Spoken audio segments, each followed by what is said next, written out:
All right. Oh, hey, I see me. All right. Welcome to Hierophant Unknown Girl Society, the only welcome to the party game where the cats bring you tacos instead of demanding you give them yours. Special thanks to our producer, Andy, and I have to read some stuff. So first of all, we got to thank our sponsors, Tabletop Loot. Find dice for all your gaming needs, tabletoploot.com. Devin Rue, Mistress of Maps, the Mapstress community supporter at rueinc.com. That's rueink.com. And then we have to thank So Nerdware. So Nerdware, it's what's, yeah, I stumbled on it. It's my first time. So Nerdware, it's what the nerds wear. And then if you go to So Nerdware, you can get a lot of merchandise from various places, including Welcome to the Party. Just use the code WELCOME to get 10% off your next purchase. And Welcome to the Party is now proudly sponsored by Roll20, a virtual tabletop that runs straight out of your web browser. Everything you need to play with your friends is ready at the click of a mouse, from click-to-roll character sheets to built-in video and voice chat. You can even upload your own maps and tokens. Get all that and more with a free basic account on roll20.net. Sign up now at http://roll20.net/start/WTTP. Did I read that out right? I don't know. And also, we have a Patreon. Our Patreon not only goes to support the channel, but as it grows, it will help us act as an incubator, providing funds for amazing artists, writers, and more in the RPG community. So if you want some awesome bennies while supporting some amazing makers, join us on Patreon. And remember, you can give our players benefits with Tier 1 and Tier 2 subs and every 500 or 1,000 bits donated. Also, we've got some amazing emotes, and who doesn't want those? Also, we have a Discord. It's amazing. Join us. So, let's see now. Let me just pull over to the next thing. Oh, someone already got the merch. Let's see. All right.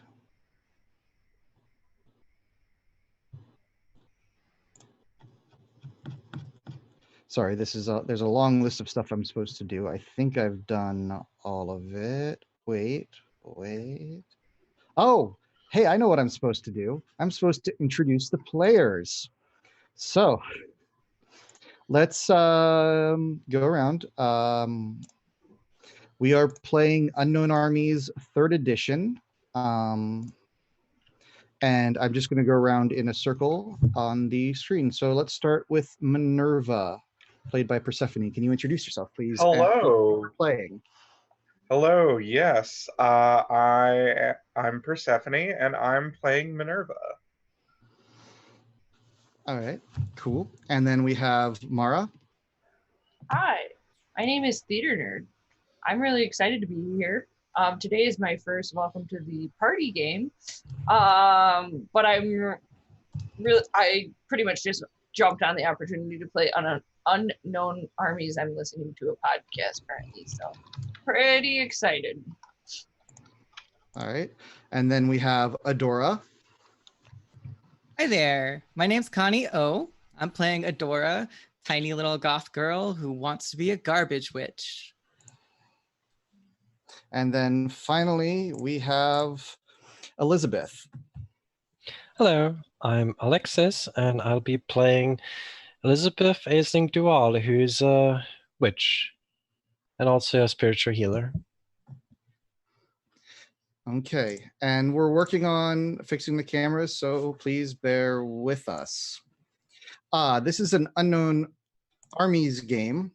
So we are in Unknown Armies 3rd edition. We pick a goal and then we pursue it. This particular goal that we've picked is a little bit interesting. We are going to be, why don't I let you guys introduce it? Oh, hey, everyone moved. Yay. Let's see now. Works again. Maybe. Is Minerva showing up? I think we're missing Minerva. Oh no. So let me just just fix that.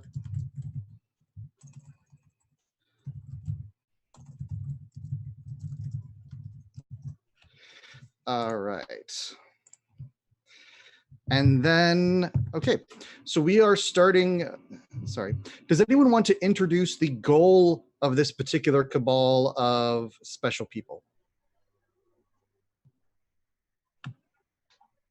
If not, I'm happy to. go for it. We are hoping to start the most fantastic, spectacular pizza place slash taco place slash cat cafe. And we're going to have bands come to play. And it's going to be extremely interesting seeing how we do that with magic. Yeah, to pursue that, we will be doing magic, bruising reality, and getting involved in hijinks. And I certainly have no hijinks planned. I'm because sure I don't. Sorry, go ahead. I was gonna say I'm sure that's the case. Totally the case. 100%. Oh, hey! Now everybody's here, and I think everything's looking good. I think Nice. We have all the Yay. Looks good. all right. So, to begin with, I think, and I'm going to throw this out there, and if y'all think it's the wrong time of night, that's fine. It's maybe the night before the cold open. I'm thinking 3 a.m. if that works for everybody, but you can pick the time if you don't like that. And it's just the four of you in the building, and it's dark, and you have gathered before the launching of your enterprise. No one is there. The decorations are pretty much done, though there's going to be a lot of frantic work to do tomorrow. And so, here is my question. Why are the four of you meeting at 3 a.m. before the launch of your Pizza Taco Cat Cafe? Why would you Because- not meet at 3 a.m.? Just for fun? Well, Elizabeth wanted everyone to come by so we can do a small good luck ritual. Okay. So does Elizabeth have this ritual figured out? She thinks she does. Okay. Oh, this is gonna be fun. If you will humor me, we actually have game rules for bespoke design your own rituals. So I'm going to have those open while we're doing this just to double check that I got what's going on. So Elizabeth, can you tell me about this ritual? So I'm setting up a nice cup of tea for everyone. The table has been lit with a couple of candles, and in the middle we have one of our homemade pizzas. Aw. And I want everyone to gather around and sit down. Now, for this ritual to work, you know, every person needs to bring an item that symbolizes them as an individual. So I just want to go around and see what everyone has brought. Some examples might be your driver's license, something you wore to prom, baby shoes, the phone number of your first love, anything like that. So what has everyone brought? I'm going to start with Adora because I'm going to pick on her. Yay. Fantastic. What did you bring? Adora is clutching by a ragged leg, a teddy bear from their early childhood. It's ripped and stained. They dug it out of a big old black bag stored in the attic that had been attacked by mice and rained on when the roof leaked. Aww. Found it earlier, and it's just exactly how they picture themselves. Just torn apart, rotting away. It's a Aw. perfect encapsulation of life. Now, Adora, how old are you? How old do you appear? Adora looks extremely young. They are 18 years old, but could easily pass for 16. They're And- extremely small with a big giant poof of hair on one side that's got spikies, and the other side is clean shaven. Cool. Now, was this teddy bear given to you by your parents? Yes. And where it was kept was the house where your parents used to be? May Correct. still be? All right. I'm not going to give any more info than that because that's how I'm going to handle weird hooks for later. Mara, what did you bring? So I have, I was left by my grandmother a pin that looks like a rising sun. So it's the like very stereotypical, like stylized, like clearly sun rays, but it's extremely tarnished. And that is what I bring with me. Okay. And how old do you appear? I'm about 20. All right. Cool. And then Minerva, what did you bring? So Minerva brought a trans pride flag talus or Jewish prayer shawl. I missed that last word. Could you say that again? Prayer shawl or talus? Oh, cool. And how old do you? Sorts elite. Minerva looks like 24, 26-ish. Okay. And then Elizabeth, what did you bring to symbolize yourself? Elizabeth brought a crystal ball. It's completely fake. It's no use. It's purely decorative. But it's a trinket she's been having with her for, I suppose, a decade. Oh, wow. And how old do you appear, Elizabeth? Elizabeth is around 26, but she looks almost 30. All right. Okay. We also need something symbolizing your target. In this case, that would be the enterprise you are undertaking. Does the pizza meet that need? I think, yeah. I think so. Not quite. What else do we need to add to the pizza? And I missed who said not quite. That was Adora over here. Okay. Adora has in their other hand, curled up against their chest, a tiny little kitten from the animal shelter that we're working with to make our pizza taco cafe have cats. Okay, cool. And it's sleeping right now. Correct. Cool. And then, if everyone has agreed, we have now done the target. The final item we need for this ritual is something or multiple somethings symbolizing the collective unconscious.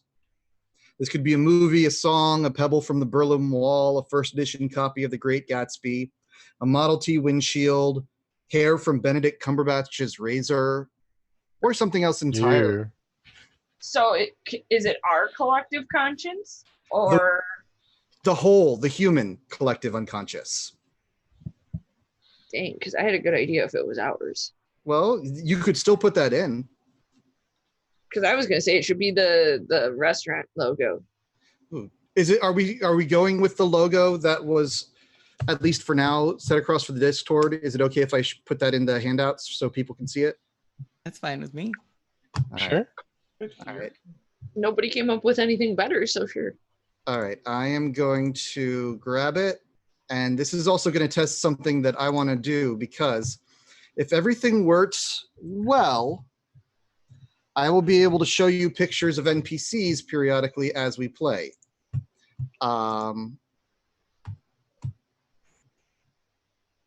That is, we're about to test it out now. So choose file, downloads. I don't know, wait, where did it? Of course I would lose where I put it. Can you guys hear dinging as I fail to use technology? No, but No. All right, that's good. All right. Let's see if it works like this. No? All right. I'm trying to make computers do things that they don't want to do. That would be intuitive, but it's just not designed like that. Oh boy. And this is the first sign that there might be hiccups in our whole endeavor. Not surprising. Technology is fun. All right. And when I say hiccups, I'm not talking about hiccups in the game. I'm talking about hiccups in terms of your pizza endeavor. Oh no. boy. The mimetic resonance. Oh, wait. Open file location. There we go. All right. So I drag and drop. If that works, show to players. You should be able to see it. Let's see if it shows up on stream.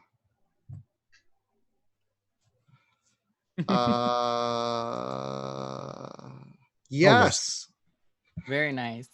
You can see it, but it's not. I wonder if I can fix that or if I need to have someone else do that. Anyway, that's our logo. If you move the handout in the window or make it smaller, you may be able to see it in the window.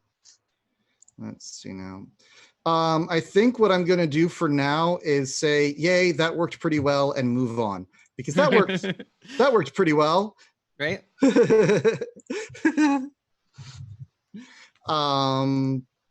This is an experiment. It might not work. So that's the thing that you throw in our currently working logo. Anything else for the collective unconscious of humanity, though? Without that, the ritual will certainly fail. And since we have three possible, no, everyone knows ritual magic here. So, Do I? oh yeah, I'm you might the not. only non-magic user. Yeah, 3 witches and a little terrorist. Eco activist, thank you. Okay. The only thing pizza related that comes to my mind is Teenage Mutant Ninja Turtles, so maybe a DVD of that. That show. would be perfect. So everyone perhaps should have brought something Teenage Mutant Ninja Turtle related because that would be fun for me. Can we do that? Yes. All right. Yeah. I have an April O'Neil action figure. Excellent. All right. Because she's hot. Sorry. No, that's fair. You're I mean, valid. she is. Minerva, did you bring anything Teenage Mutant Ninja Turtle related? Like an original VHS copy of the first like live action Teenage Mutant Ninja Turtles movie. Oh, you're not even going animated. Wow, where did you get that? Certainly not Oh my yeah, it was in personal. my mom's basement. That's good. Elizabeth, you said you brought a DVD. Is that right? Yeah, of the cartoon. Cool. And then Adora, did you bring anything Turtles related? Adora takes out their cell phone and places it in the middle of the circle of magic, and it starts playing a viral YouTube video of Carly Rae Jepsen singing every single Teenage Mutant Ninja Turtles theme song with pizza and cats flying across the screen. Is this real? It should be. Okay. Our game now takes place in a better world where that's a real thing. So now, with that done, Elizabeth, since you are doing this ritual, I need you to roll the identity you are using that does rituals. I think it's your witch identity. Yes. And you're going to have a plus 20 modifier on it. How do you add the 20? I don't know, so just roll it and let's see what happens. Okay. So let's see what It we get. should allow you to shift labels, I would think, within, but maybe not. All right. So you got a 40, which is a success and not a special success. So do you want to describe what you do for this ritual or should we just move on? Either way works. I think Elizabeth has like a serious face for a moment, and then you just hear her start singing the Teenage theme in the Turtle theme song. Mutant Ninja Turtles. It warms my heart if everybody joins in somehow. Oh yeah, 100%. I think Mara like tries to be cooler than that, but it's probably got like her hand over her face and is mumbling it into her hands like almost imperceptibly. Adora is just like screaming at their top of the lungs, like doing a boy. screamo version. Minerva's probably just singing it like, a normal volume. And then this is when it starts to get weird. Then the cat starts meowing along. Yeah. Hell yeah, good cat. All the candles blow out. And it's suddenly very dark. Is anyone freaking out or is everyone staying calm? I'm still singing. All right, so the song continues. This seems like it should be happening. Yeah. Uh-huh. Then the candles relight, and standing next to the pizza, one paw on it, cheese on its snout, licking its face, is the cat staring at all of you. Adora, you brought the cat, correct? Yeah. Does the cat have a name that you know of? Pebble. Does it talk? Did we just get a mentor like in Sailor Moon? We'll see in a moment. All right, so Pebble, I need to know what Pebble looks like. Does anyone have a pitch for this if Adora doesn't know? Just like tiny little black cat with like itty bitty white paws. Is that cool with everyone? I love Mhm. it. Yes. Any black cat, little paws. And Little I have white paws. little white paws. And I have created the cards I was supposed to create earlier. This is the very first one that we make was this cat. I'm supposed to have them for all the NPCs. But, The cat's more important than NPCs. yes. Yes. The cat doesn't speak, but you know just what it's saying. Is that a song? That's a song. Isn't it? Anyway. Should be. Does it sit on its hind legs and do like the luck cat from Japan where its arm just swings back? Yes. And it says, your offerings have been accepted. It's not saying this in words, but you know this what it means. Right. Your endeavor has been blessed. Then it curls up and starts licking itself next to the pizza. Nice. Of course. You know, cat, if you had wanted some pizza, we would have just put it in a bowl for you. Like we still can. Cat's not paying any attention anymore because cat. Oh my gosh, Pebble, you talk to us. Oh my goodness. You all heard that, right? Yes, I think this ritual was a success. I guess.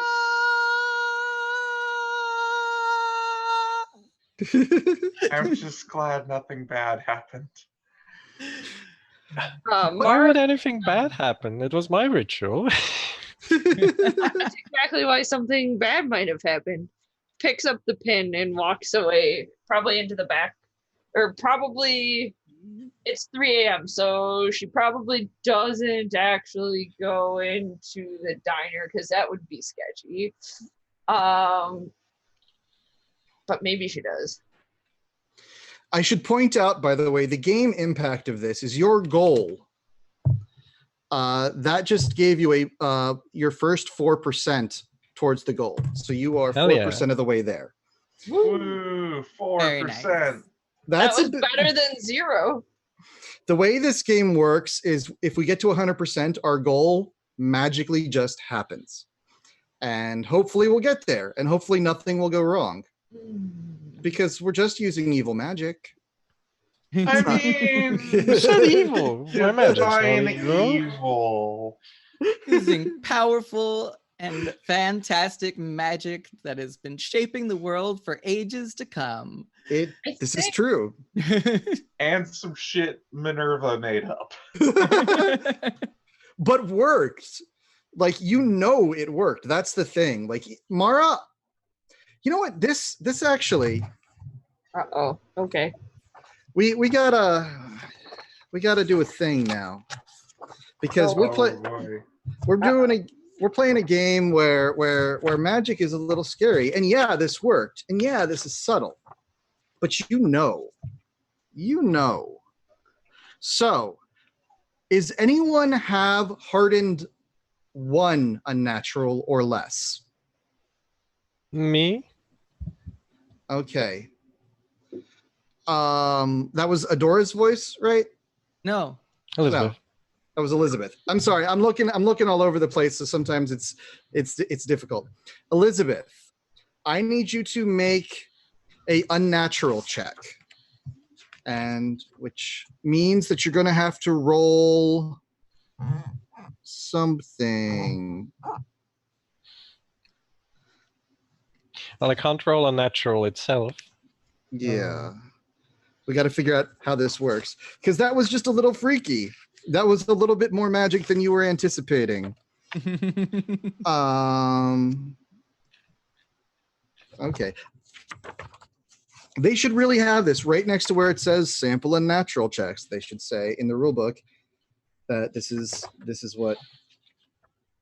Oh, knowledge. You roll knowledge or anything that substitutes for knowledge or resists unnatural.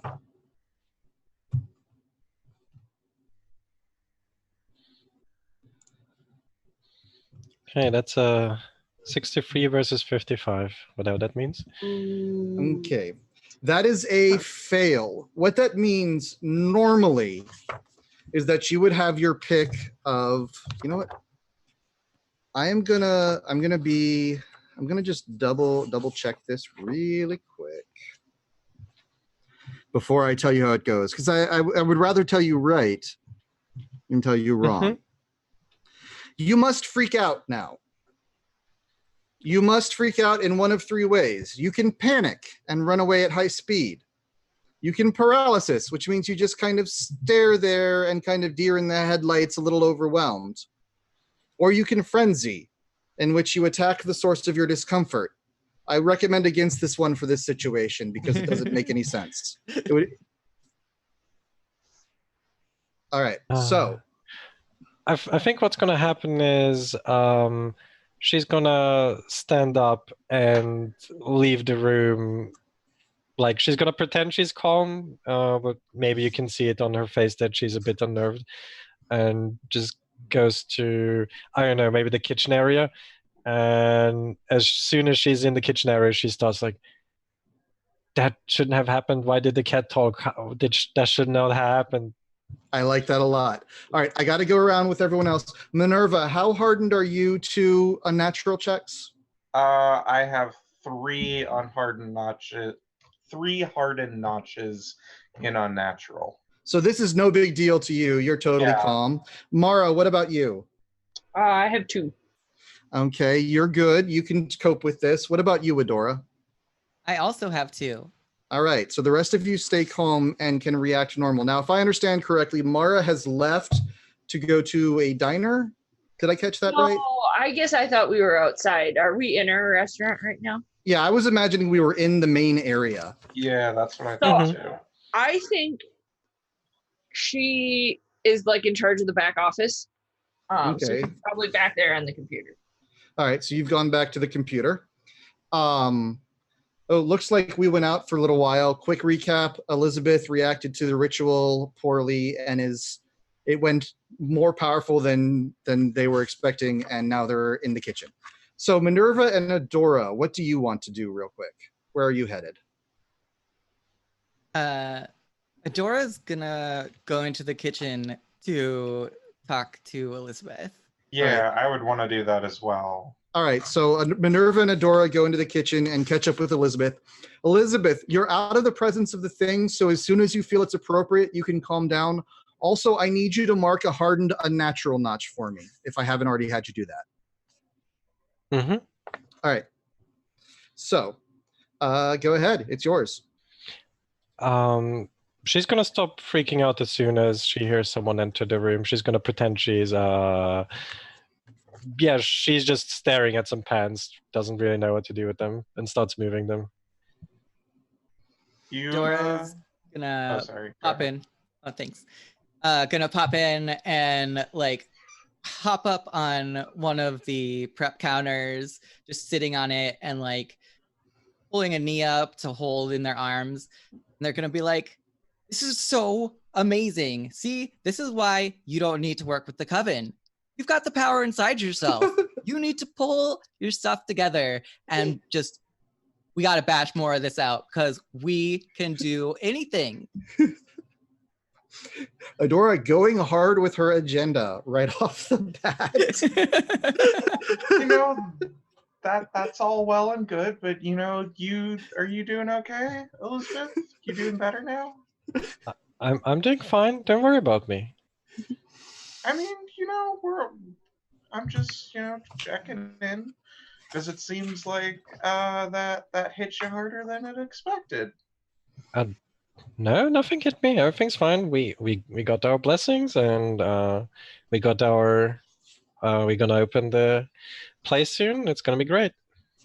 So some denial from Elizabeth, which is fair. Now, Minerva and Adora, you do not have to be, but if you want to be, you can try to make what you're doing serve the function of psychological first aid, which might not be a rule in 3rd edition, and I'm bringing something in from 2nd edition by mistake.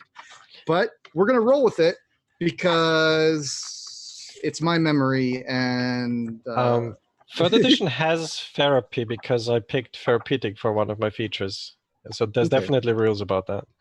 It's just I'm trying to remember. Immediate assistance. If you want to try giving immediate assistance and are helping them out, you're going to be rolling the thing that lets you do it. If you have to have a therapeutic identity. Yeah. Nope. Not. I picked it. It's me. Not Minerva, unfortunately. Or Adora. Okay. All right. It used to be in my mind. I have it in my mind written down as you just use Connect to do it, but that's all right. Cool. I mean, I could use Connect. I have pretty good Connect. But I don't think that's gonna apply here unless, I don't know, maybe you have varied supernatural that might apply here, but that might freak her out more. So I'm not going to call for any rolls. I just wanted to check that out because I'm still learning the rules. Yeah. So, Elizabeth, all right, I want to jump over to Mara real quick. Mm-hmm. So Mara, you're doing just like some basic computer management type stuff? I think her thing right now, because I think we decided she does like the marketing and stuff. Yeah. And being a millennial college, actually 20 is not quite a millennial anymore. Because she would have been born in 91 or sorry, 99. Just trying to think about this. Logically, she's like making sure she got scheduled posts out and like running through a list of the things that she wants to do, because like she's got coupons all cut out that she wants to give the people who come to the soft opening of the restaurant, and she's like, I need to make sure we get photos and I need to make sure this goes smoothly. I want to make sure all the posts are scheduled out. We running through all the last minute things that she just mostly she wanted to get away from the cat, but this is what she's also doing. Okay. Does Mara dislike cats, or just the talking cat was weird? I don't think it was the talking cat that was weird, because I think growing up this was something that happened all the time with her grandma. Oh. Well, maybe not talking cats, but like just these weird like oddities, like things she knows shouldn't happen but totally happens. But it's like one of those things, like she wants to do these last things and get home, because I would imagine she set up interviews or news after the press release. The news wanted to come to the soft opening, and they're going to end up wanting to talk to her as the face of the restaurant. And yeah. All right. You get a text from Ogechi, who is a character we haven't talked about yet. That's Ogechi. Okay. Ogechi is the leader of the eco-terrorist cell, unless you already have that person planned out in your head. I don't. And basically they are saying target of opportunity tonight, 6 p.m. Need all hands. Like, so, because you said it was 3 a.m., right? Yeah. So it's that day. It's gonna definitely, I mean, you know how this goes. There'll probably be some prep. You'll be out doing whatever it is you're going to be doing and getting back. And Oh, crap. and it's at 6 p.m. And there's a second text saying any extra explosives would be helpful. Okay. And she's going to text them back and ask specifically what their target is, if he's willing to give her that information. Sends you back 2 emojis. One's a tomato and one's a robot. And you know this refers to the tomato factory, the tomato canning factory outside of town. Crap. I can't not do this, but I have to be there. Crap.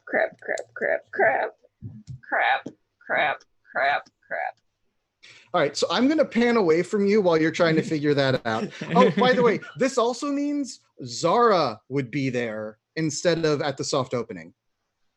Or is it Zara? It rhymes with Mara. It would be Zara. Okay, right. So if Zara goes to this, she won't be at the soft opening.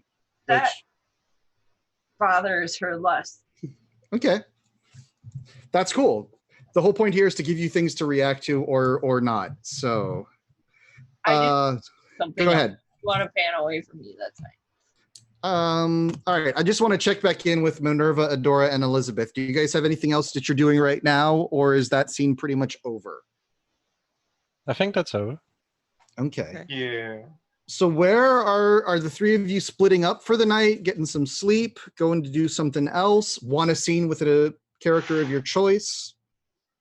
Adora would like to do some stuff. All right. What does Adora want to go do? So they are going to go dumpster diving, and I think they're going to run into their guru.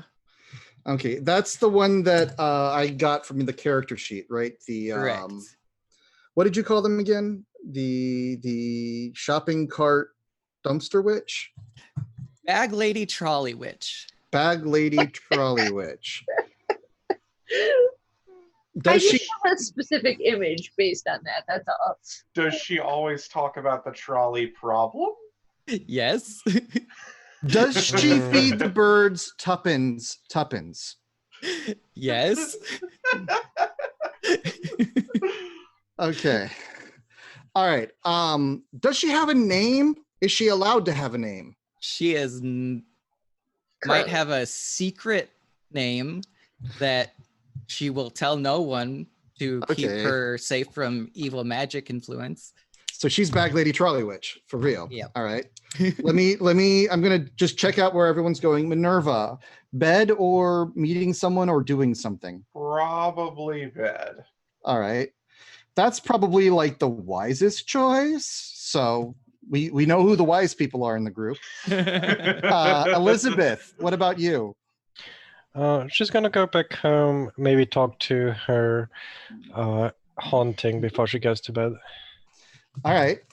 I think I'm gonna start with Adora and see how this goes. What else do I need to know about Bag Lady Trolley Witch to get them in my head? Is there anything specific? I mean, they're my guru, so that means they're all about my metaphysical, like, well-being. They're teaching me how to be a proper trash witch. I think that's good enough. for you to run with. Yeah. All right. I have a picture that I think I've been looking for someone to use, and I don't know if it makes sense. It might be too colorful, Okay. but I'm gonna show it to you now, and we'll see if this works. Blag lady. Bag lady. Blag. That would be Probably Lady. witch. Lady. a Transylvanian vampire. I'm the Blag Lady. All right. So I've put the picture up. Love it. Yes. All right. Excellent. Okay, there it is. We're gonna try to get it to fit in, but who knows? But you can get a sense of her. She's got the dyed purple hair. She almost looks like she's got a mushroom on her head. Now, the people pictures I'm using, by the way, this is from thispersondoesnotexist.com, the AI generated photographs that sometimes come out really weird. If you haven't used it, it's an interesting website. Some of them have got it really weird. Some of them are good. I think that's so she comes up and she says, you know what? Actually, you see her. She's sitting in a dumpster.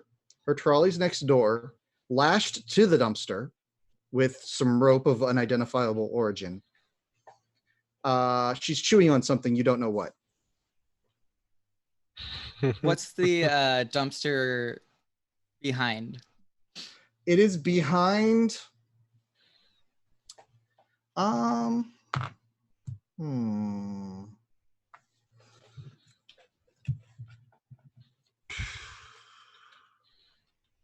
It is behind Memory Lane, which is a local framing and photography studio, primarily services families. Nice. So Adora is just slumping around. Their clothing is super baggy. It's like torn up monochrome, so blacks and grays. Lots of dangly silver jewelry that clanks against the side of the dumpster as they parkour inside and say, hey, and start looking through a bunch of tossed out quinceanera photos that are just ridiculously photoshopped with like birds flying over canyons and fairies dancing in the moonlight. They're really good. Okay.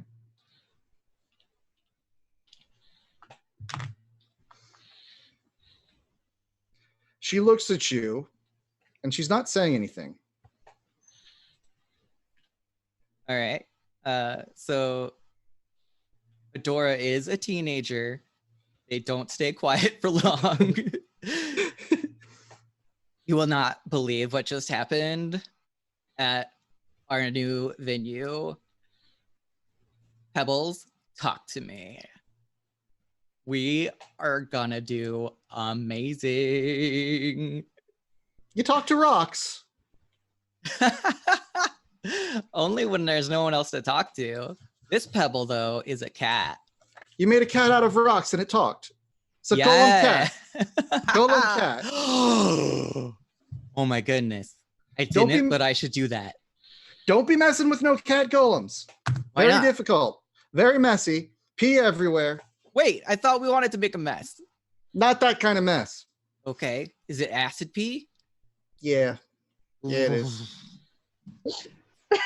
That would destroy all our good trash. Exactly.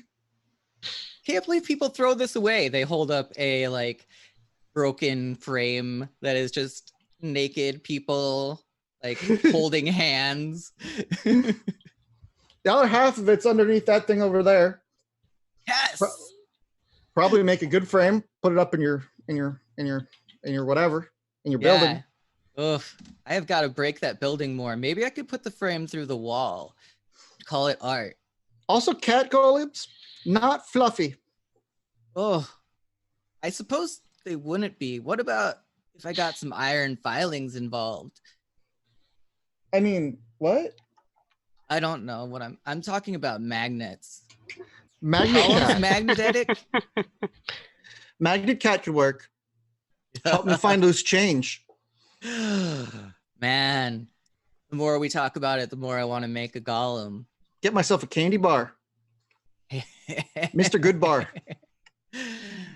Well, I mean, I just found half of one, so want to split Ooh. it?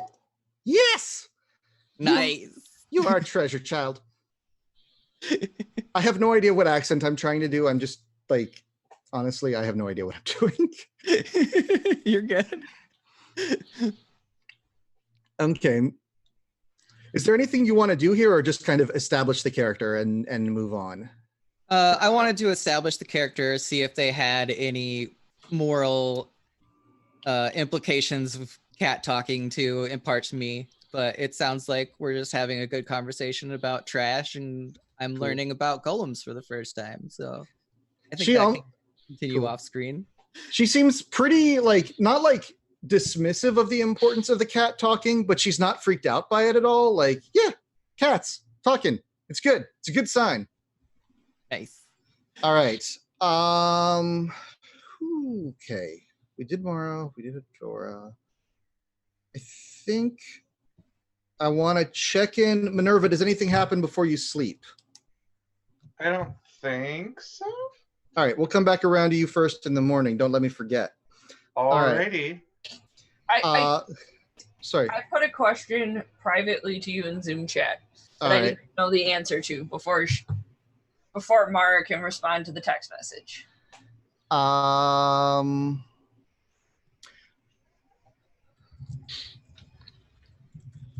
Because in my head, 6 p.m. is like where the first wave of diners are supposed to be coming to the restaurant.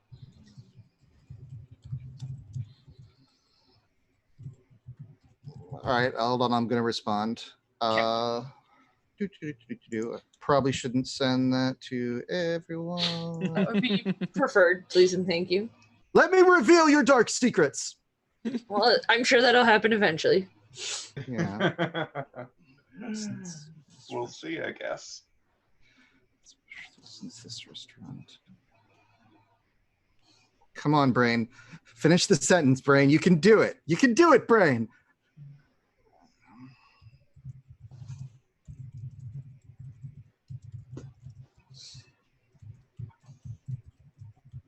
Brain says Brain is busy with thinking of fluffy cats. Cats are very good. They're extremely good. I'm volunteering at a shelter, and every Tuesday I spend 2 hours petting cats, and it's amazing. I should volunteer at a shelter. That's a good Yeah. thing to do. Nice. I miss cats. I had a cat. That's not relevant right now. I mean, Okay, so Mara will really quickly respond back with just the pizza emoji. and then you get like 5 poop emojis, and Ogechi says, "I'll figure something out." She'll text back really quick. I might be able to do some prep work, but I can't at 6. Thumbs up emoji. Is that an emoji? There's no emotion, is there? I mean, Anyway. technically, it is I think emoji has come to become any icon you send in a text-based communication. Everyone, we're ending the game. We're now going to discuss the nature of emojis for the next. No. Yes, emoji discourse, finally. Also, if you haven't seen both the Emoji Movie and any YouTube commentary on the Emoji Movie, including musicals, do some research. Okay, anyway, moving on. So we're going to cut back to Elizabeth's haunted apartment. Now, before we establish who is in this apartment, let's talk about how it looks. Because if I recall, this is not only your apartment where both you and Adora live, but also It's specifically where you do your spiritual healing work as well. Is that correct? Yes. So to paint a picture, the apartment leads into so you go into a hallway that leads into different rooms. There's 2 bedrooms, and the living room has been turned into this seance room, which has like very low warm mood lights. There's candles and a lot of plants just decorating the walls and every surface possible. There's a small table and some cushions on the floor there. There's also a stereo that usually tends to play some new age music. There's a lot of various like trinkets just hanging from the roof, from the ceiling. And it leads to a terrace which has been covered with some colorful with like so drapes with like star constellation prints. Cool. Now, if I understand, before you walked in, there were already 2 inhabitants of this apartment. One is, if I recall, Sandy, the cat. That is my cat. Mm-hmm. So where is Sandy right now? What does Sandy do when you're not around? How does Sandy react to you getting home? I would say she's probably in my room, and maybe she peeks into the hallway, looks at me, and then just goes back. Okay. And then we talk about Shay, who is a little more, I don't want to say more interesting than a cat, because Sandy's a cat, and that's like super interesting. But how does Shay appear? Do they have a physical form, a face? They appear ethereal. So how they manifest, Shay tends to like, how should I say, float out of a wall like a classic ghost, and she's always like connected to a wall. It's usually just to like her torso, arms, and head that tends to like float out when she wants to speak. Her form isn't just one color though. Somehow she managed to include more colors. So you can actually see the coloring of her clothes and her hair. And she's a ghost. She used to be a lady who lived here and passed away in the 70s, and wasn't able to move away from this place ever since. Okay. I'm gonna pick a picture unless you have an idea for what you want her to look like. I'm going to draw her later, but pick a picture for now. I'd rather not, just because I'm pretty sure what I'm going to have is going to be wrong, because I don't have I don't have any good pictures for Shay. I just have a picture I would toss in, unless it's an older lady. Actually, I do have a good photo. Oh, she was middle-aged at the time. I wanted to save this for Mara's grandmother though. Do it. So I'm gonna have to not put a photo up. I'm sorry about that. I don't have one handy for Shay. I should have thought about that, if that's all right. We'll have one later. Okay, so Shay comes out and emerges. And what is your and Shay's? Oh, I remember your and Shay's relationship.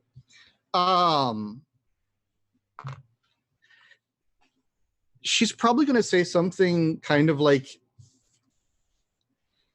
the tolerable roommate is like, by the way, there's still some dishes left to do, or something like that. How does that sound? Mm-hmm. So there's some dishes in the sink that you didn't get to. I know. I had a day. I'll get to it in a moment. I can smell them, This isn't just for show. I know. I'm sorry. It's okay. I mean, I know you've got the opening. I'm not trying to be, a jerk. It's just Elizabeth actually hangs up her hat and goes into the kitchen right away. oh, thank you. I mean seriously, it's not like I'm trying to be mean about it. I just I don't. Elizabeth turns around and attempts to pet her on the head, but that doesn't really work. and says, It's fine, I understand." All right, okay, cool. I just I don't get out much. I hope it wasn't too boring today with me out all day. Oh no, I played with the cat. You might want to comfort the cat. Apparently, cat's still not used to me. That's sad. I like cats. She's gonna get used to it eventually. Don't worry about it. I gotta say, this whole death thing, it really sucks. You don't say. Yeah, I do not recommend it. I think I want a refund. Well, we'll have to see with whichever supernatural entity grabbed your body. Is that what we're looking for? We need my body, and that'll let me come back to life. Is that the goal? I was making a joke. I frankly don't know. Okay. Well, no, I think this was her in character because. Yeah, she's answering in character. Oh, I don't okay. know. It might work. I don't know. Well, that would be nice. I mean, I don't know what condition it's in now, but. Do you want to be alive again? I could look into it. I mean, that would be nice. I mean, it's not like anything comes after, as far as I can tell. Then I could actually pet you. What'd you say? Then I can actually pet you. Oh, hey! Is that a good thing? Are we petting people? Is that what we do? That would be cool. Elizabeth just nods. Shay kind of wanders off. Is that what the kids do now?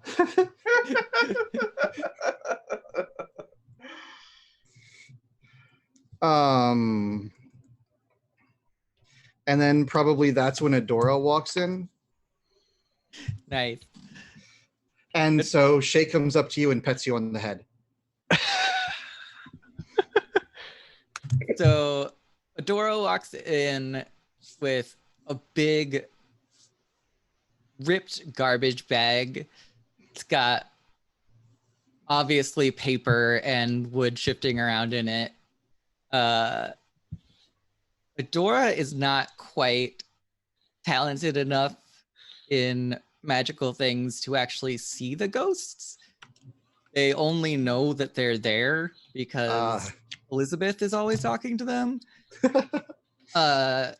So they just walk straight through Shay and plop one of those little Chinese cat things that their hands wave up and down. But it's broken so that only half of its face and body are there, and you can see the inner workings as the hand goes back and forth. They put it on a coffee table and say "Onsan Omdov Iko Dale," and then proceed to walk over to the kitchen. I'm home. All right. Was that actually you attempting to use magic, or was it your character attempting to use magic, but it's not a roll? The second one. Okay. That's fine with me. Meanwhile, Elizabeth, as this is happening, you can hear Shay shouting at Adora about making a mess in the house and tracking stuff in and also walking through her. I think most of this Adora can't hear at the moment because that sounds funny. Yeah. Elizabeth's gonna say like, "Welcome home," or am I hearing this right? That you brought in some materials? Yeah. I grabbed up a whole bunch of stuff with Bag Lady earlier. The photo place got rid of all of these quinceañera photos. They're so magical. Magical? I don't know. You want to check them out? Let me Will you just teach finish. me? Come on. Let me just finish with the dishes. I'll be with you in a minute. Oh, just break them. Why do we even get those? Like, They're ugh. plastic. How are you gonna break plastic dishes? Well, magic. I got better things to do. What? Washing dishes? Yeah. Just leave them dirty. It's just gonna get more food on them later. They smell. Everything smells. They don't smell pleasantly, is what I'm getting at. Oh, so you're a smellist. You think that only things that make your brain be like, oh, I'm so happy. This smells like flowers. That's what you want. To be fair, I like my brain being happy, yes. Oh, I swear, you're hopeless.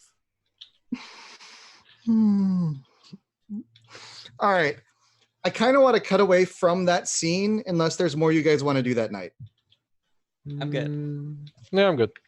All right. So I want to cut back to Mara real quick to see if there's anything you want to do before bed.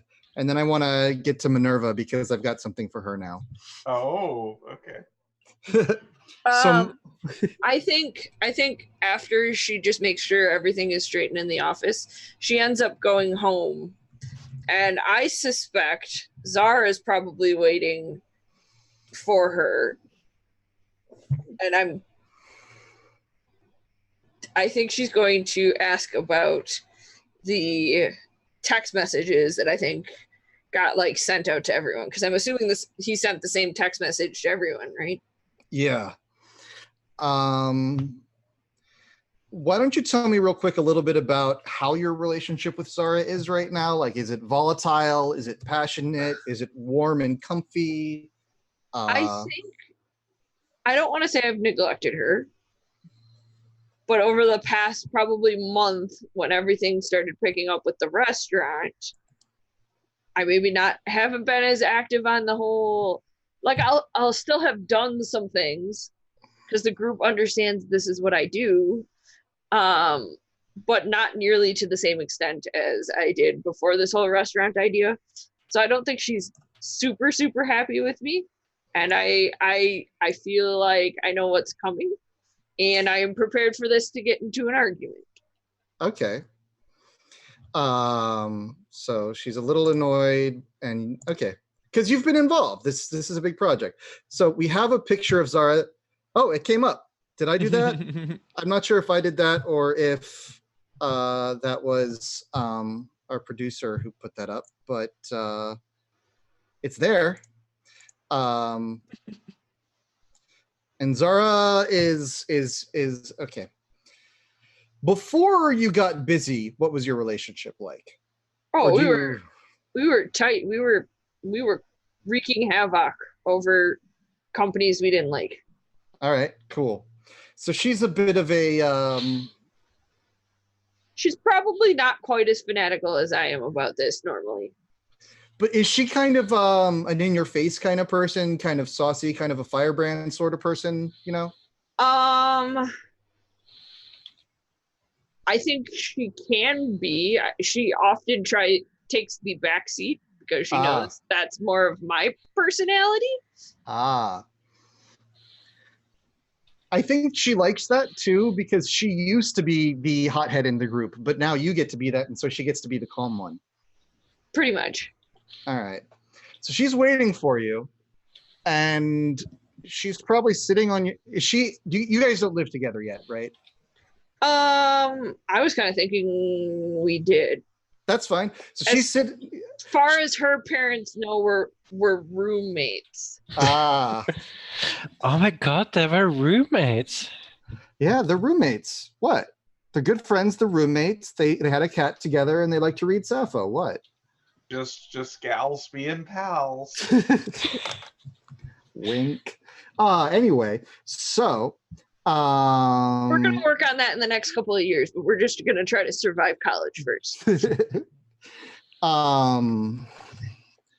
Connie, I saw in the chat, was that you being silly or serious about the roommate trope? Silly. Okay, just wanted to check because you know. Cool. All right. So yeah, I think she's sitting there and she's probably playing with something of yours, but kind of fidgeting with it, like not sure what she thinks about it. I'm not sure what it is. Time bomb book. I think Mara has a lot of tchotchke from her grandmother. Ah. Because her parents are dead, her grandmother really was the one that raised her. And a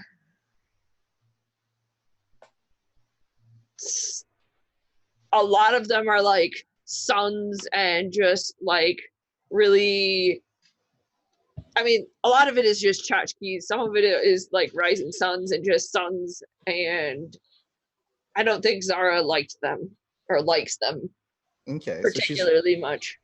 She's playing with one of those in her hand, kind of like, what is this? So you come in and she's like, I've been waiting. Hey. Hi. So? I can't. You know that. He knew it. Yeah, I know. I mean, I know you're gonna want to go, and that's fine. I just can't.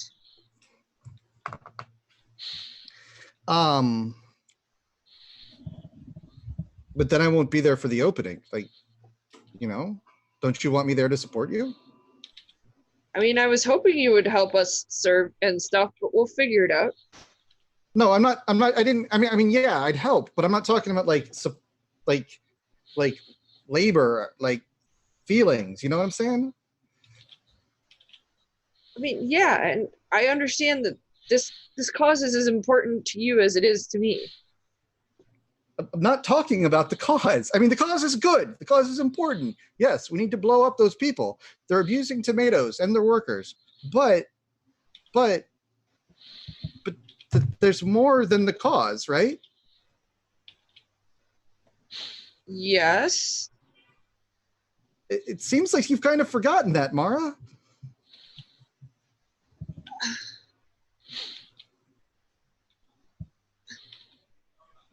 I've had a lot on my plate. I know, and you won't let me help you with any of it. I mean, even Ogechi is I'm trying to think of a euphemism that is not ableist to describe Ogechi. Ogechi is very dedicated. Ogechi recognized you needed a night off from the cause to work on another cause. Even Ogechi takes vacations. I don't know how to not work. I know. And I love that about you. And that's a very valuable thing. But it doesn't sound like you love it right now. It's not a come and go thing. It's not an on and off switch. I love you, and you're annoyed by the fact that I don't know how to turn off and not work, and even when I'm not working, I'm always working. I'm coming up with our next plan in my head. It would just be nice if sometimes we could watch a movie together and just kind of have that be it. That's it. I mean, I get it and I understand and I love that, but you are human. It's okay to rest sometimes. I do rest. Did you not see me in bed last night? I don't know how you want this scene to end, Mara. This is out of character right now. Yes. So I might want to check in with you before I resolve this. That could be the note that she leaves the conversation on. But if you want it to end in a more definitive way, let me know. Otherwise, it's going to be kind of a left hanging, see how it goes. I think at that, Zara probably does storm off to the bedroom. Yeah. And Mara takes the pillow from the couch and the blanket and just sleeps on the couch for the night, which is not probably the best place for her to be sleeping before the tomato reckoning of 2019 and the soft opening, but that's what she does.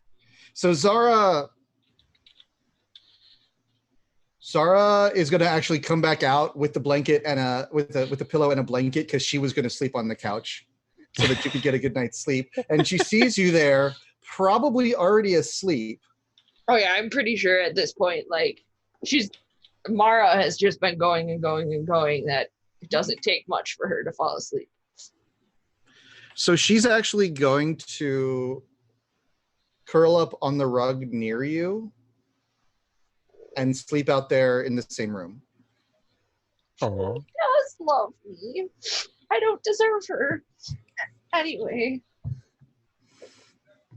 All right. So let's zoom away from that, unless people want to watch these two sleep for a couple hours. We don't need to. I mean, so Minerva, Yes. you've been sleeping. You had a dream. You don't Oh, remember boy. all of it, but there's one sentence you do remember. You can remember some other stuff, but you remember someone saying, "Someone wants to live again." That's the sentence that kind of sticks with you when you wake up. Someone wants to live again? Yes. Okay. Now, there's some other stuff that's not necessarily communicated by anything you remember, but the idea of getting into bodies and moving, because first of all, Minerva, I as the GM and you, we agree, death is Yes. a lie. It doesn't exist. Death is completely bullshit. What It's happens made up. you leave the body behind and you move on to another thing, or Yeah. you don't. That's Yeah. So someone, when they say they want to live again, it's not like they died. They just Yeah. They What- moved on to the next stage, but they kind of want to go back. Yeah.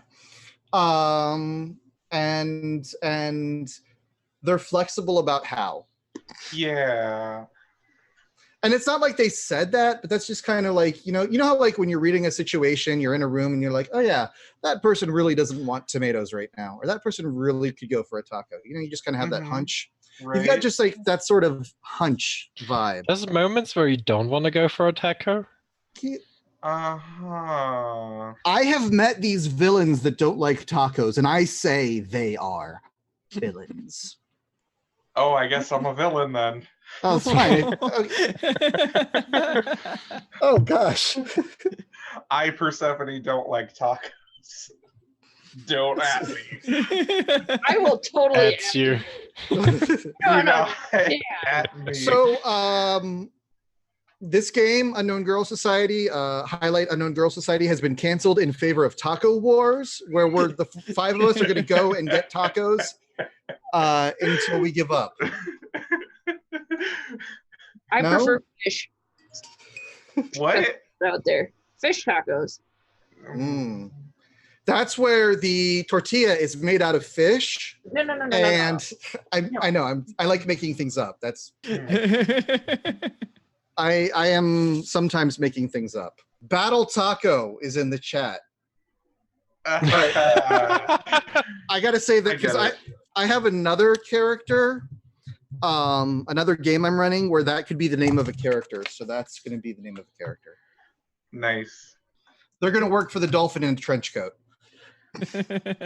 Oh, okay. So, I got a message.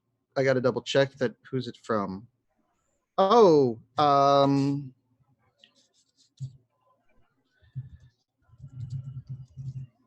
okay. By the way, we're gonna have to take a break soon. So someone reminded me of that because I didn't forget it. Wink. I'm thinking 15 minutes, but let me just check in with the producer.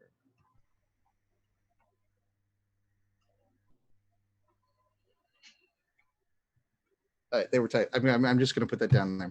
So I'm thinking 3:30 is when, for me, in 15 minutes is going to be when the break happens. But let me know if you guys need it sooner. Are we good? Do we need it now? Good. All right. So We'll be flexible. So Minerva, this happened. Yes. Uh-huh. And you know, because you are the marvelous specimen of sanity and stability that is an Oh yeah, actual there's absolutely no cognitive dissonance going on here. Yeah. As an unknown armies adept, you know for sure this is right.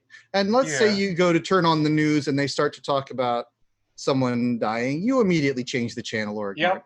Yep. All right. Because it's bullshit and I don't want to hear it. Okay. You know what? I'm actually going to call the break now because it looks like we need to do something technical on the back end, if that's okay. Does anyone have a problem with that? No. Okay. All right. Break So time. once we go off stream, maybe 10 minutes, and then we'll come back. Right on. Alrighty. I'll let you know when the streaming ends because this is the first time I've done this. No worries.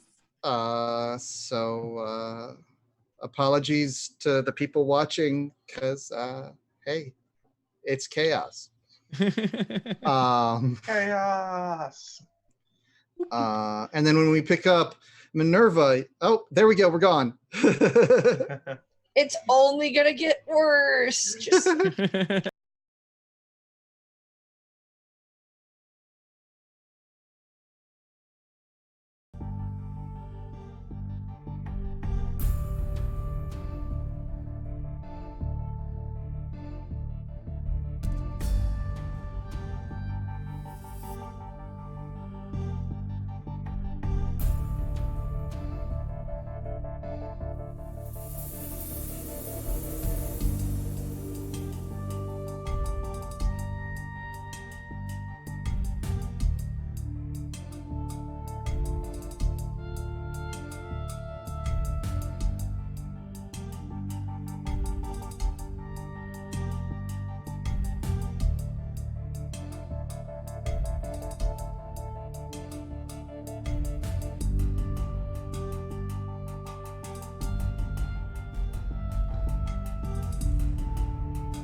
Honorable Unknown Girl Society, the only welcome to the party Unknown Armies game in which the cats actually pilot golems made out of pizza. Before we go back, I do want to review the lines and veils real quick because we talked about them, but I forgot to bring that up before because I'm a smart person. It's all good. You're bringing it up. So these are hard lines, meaning they won't be part of the fiction even if they don't happen on camera. Oh, wait, I'm also supposed to read stuff because there's stuff I'm supposed to do when I come back from break. One by one. I'm going to start with the break stuff. Oops. Before break, everyone pretend I shouted out to Roll20. Hopefully you all headed over to roll20.net/start/WTTP to sign up for your free account. Over 4 million people use Roll20's virtual tabletop to power the favorite games, and with modules galore on the marketplace, you'll definitely find something for your group to enjoy. And we got to do that before break, so I need to keep that in mind next time. Oops. Also, thank you to our patrons. You can follow us on Patreon and get all sorts of cool stuff. And that's all it says here.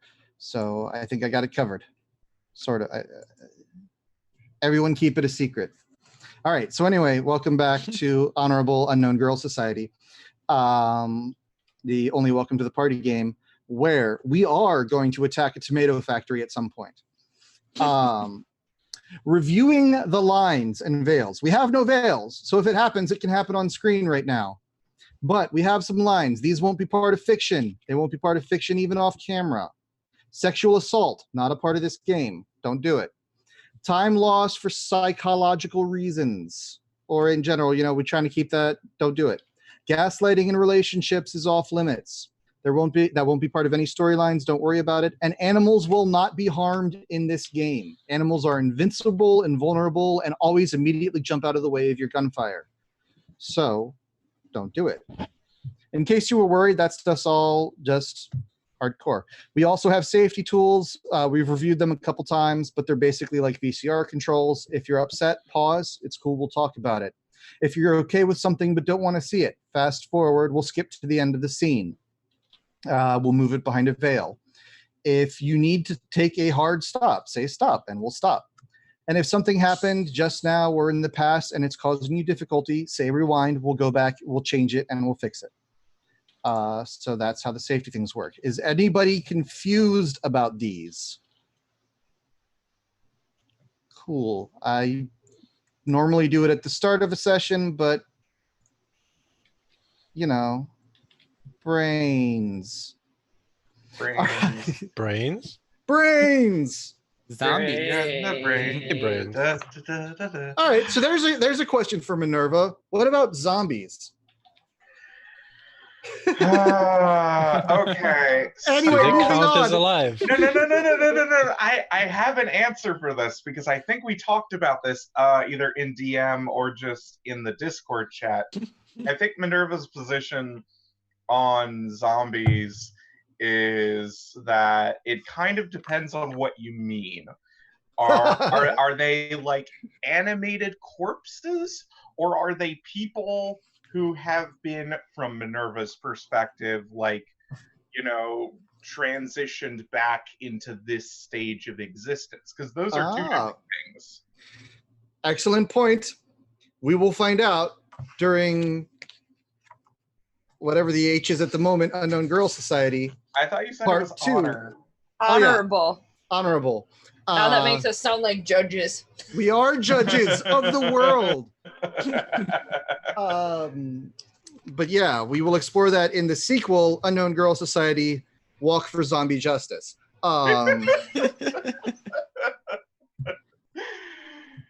Okay. So, we open with Minerva. Minerva had this dream. The question is, does Minerva want to start off with her morning routine or do something else? See someone? I think probably just launch into her morning routine. That was weird. I guess I'll put it in the back of my mind until additional context happens. That's safe. I hear that's what protagonists do. Yeah, maybe. So tell me about Minerva's morning routine, especially in how it would differ from a human routine. I think, Minerva definitely like has a shitload of plants in her apartment. Like not just like herbs and like practical cooking thing, just like, succulents, spider plants, a whole bunch of stuff, because that's life too. Okay. And Minerva's all about that. She'd go water the plants first and then get herself breakfast and then probably like take a shower or something. Okay. Maybe do like a little bit of prayer just to herself because she's religious. Now here's my question for you. Yes. Do you charge in the morning? Like, do you do it as a habitual thing, or is it kind of a specific and now it's time to charge, more of an occasional thing? What do you mean? I thought charges were just gathered from like specific things. What I mean is, on your character sheet, there were Right. or not your character sheet, in the chat, we talked about the ways that your character gathers charges. Right. So basically the way it works is we look at how you get charges. Yeah. We give you kind of an approximate this many charges per day, kind of based just on the routine, and I'm trying to get a sense of how it works in. And then also, if you happen to do it in game, you'll get a charge from that too. Yeah. But just because we're establishing the character, because of the way we talked about getting charges, I'm curious about how you work it into your day, because one of the big things that makes adepts different from normal people is that they go out of their way to do something a little bit unusual for the sake of getting charges. I think so. Minerva also has this very, and I apologize if this is a veil or a line for anyone in advance, because this is going to be a little bit gross. Just very interesting, very red smoothie that definitely contains some blood, because of course blood is the carrier of life, and like a little blood smoothie. Human blood, right? If she can get it, yeah. I'm curious. Also, it probably needs to be fairly unprocessed, would be where I was coming from. So you don't want so you got to have a fairly steady supply. So you've probably got some contacts somewhere, or you're a serial killer. Not the serial killer. So we don't have to know what that is right now. I'm just pointing that out, that's you've probably got a hookup that will come into play at some point. Does that sound good to you? I think so, yeah. I also imagine you like go on Facebook to find all of the friends who are having birthdays just so you can go catch up with them in person. Yeah, because you are sharing this person's life with them, and that's like a big important part of their life. You know what? Oh man, I was trying to think if today would make sense as the rabbi's birthday because I want him to come in, but that would be too on point. But I have an alternate suggestion. If the soft opening is actually happening tonight, that could be like a big life event, and maybe Minerva would get a charge from that. I would think so. I think that would definitely count. Either a minor or a significant one. What I was imagining was I really like this idea of like you show up to a friend's house that you haven't seen in like 3 years because you Facebooked them like 6 months ago, and you're like, "Happy birthday! I brought you a cake." Yeah, it's a kosher cake too. And they're like, "What? Who? Oh, I remember you from high school." Yeah. So just a little bit of flavor, because adepts are not like you and me in some ways. Yeah, Minerva is weird with a capital W and maybe has some interesting hang-ups about the way the world works. It would be kind of funny if does the rabbi know about your powers? I think certainly knows about Minerva's interesting worldview. I don't know if he knows that Minerva actually does actual magic. It'd be kind of neat if he sends you like, just so you know, this person's having a birthday tomorrow. Like, oh yeah, no, totally. I'll go, wish well upon, Edith Finkelstein or whatever. All right. So give me one moment. I got to look at my. Ooh, that's probably better for Minerva to like go and do that for older folks because they've lived longer lives. Yes. Maybe it could be a community service on the quotes. You're like, hanging out with all people from the community, but you actually just want their birthdays. Yeah, a little bit of that, maybe like occasionally like volunteering at like an old folks community shelter, and then in the back giving somebody like $100 for a pint of blood or something. Okay, I like that a lot. That's creepy as all get out. So if any of you are still watching, remember, this is the family-friendly first episode where nothing goes wrong. Yeah. Yes. All right. So Yeah. I feel like it would be cool if we had a scene with one of these characters. I'm trying to figure out who would make sense. Let's see. Oh my God. Yes. All right. So it's going to be a guy named Garrick, who, because that's the random name that I pulled out of my random name generator, if that's all right.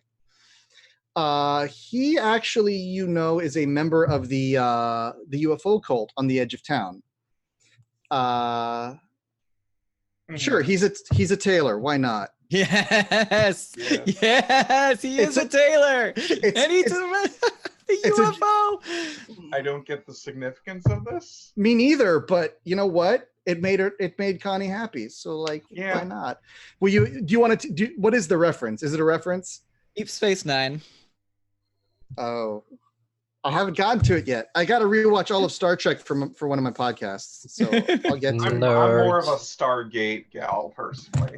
No Hey, worries. Stargate. Yeah. I'm not a Star Trek fan. I mean, I enjoy it well enough, but we're going into Star Trek to steal food replicators. So, so more on that when it gets closer to release. That's also a welcome to the party game. To be really meta, we could steal the food replicators from them.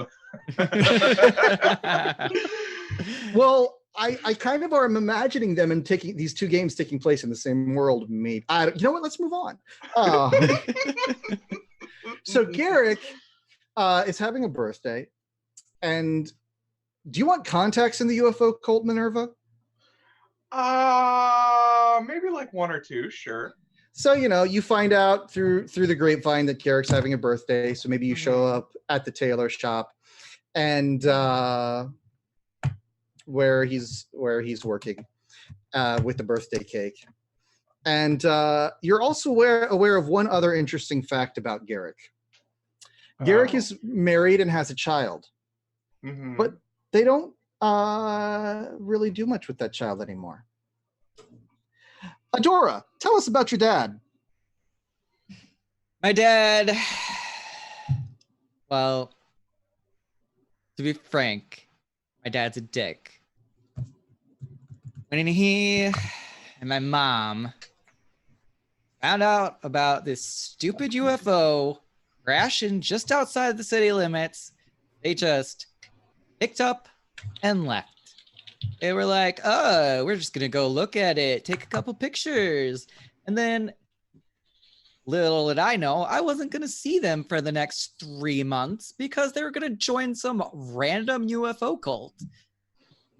Oh, so wait, would Minerva be able to put two and two together that Garrick is Aurora as Adora's dad. I would like that realization to happen in this scene at some point, to be determined by you when it happens. Nice.